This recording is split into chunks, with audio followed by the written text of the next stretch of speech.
Hello students, welcome back. It's been a while since I recorded a lecture for you. The last lecture may have been yesterday. However, for me, the last lecture was like maybe 8 or 9 months ago. I think the last time I did a lecture was in July, and today is, it's March 3rd, March 4th, the beginning of March. And so hopefully I can make this transition without many issues. Let us begin.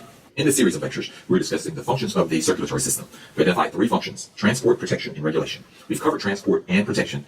Now in this lecture, we will discuss regulation. Okay, we've already discussed that the blood transports 2 primary components. So the blood transports the oxygen and the food to the tissue. We discussed before that once the blood reaches the tissue, it releases the oxygen and the food. Let's represent that here.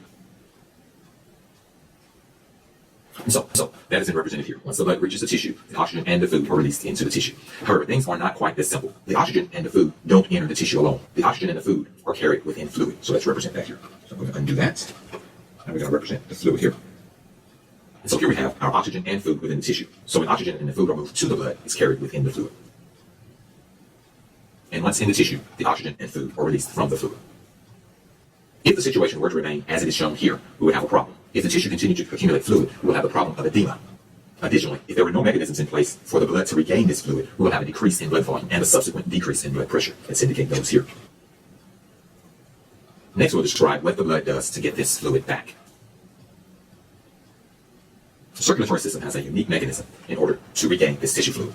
I'm going to illustrate this first, and then we'll come back and explain it.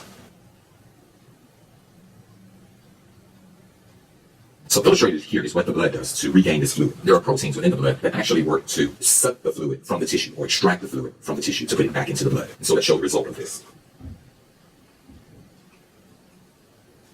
And so the result is that the fluid goes back into the bloodstream, preventing edema, loss of blood volume, and a decrease in blood pressure. Okay, let's summarize what we have so far.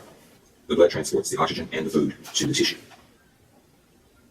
Once the oxygen and the food reach the tissue, they enter the tissue along with the fluid. And so that's what we have here. The food and the oxygen are released from the fluid. However, if the fluid remains in the tissue, we will have a swelling of the tissue, known as edema, and we'll also have a decrease in blood volume and a decrease in blood pressure. The blood corrects this problem by pulling the fluid back into circulation. Now, I've represented this here with a vacuum cleaner. Now, the vacuum cleaner here would be a protein. So I'm going to write that here. This is going to be a protein, or proteins. And these proteins create a negative, I'm just going to put negative pressure.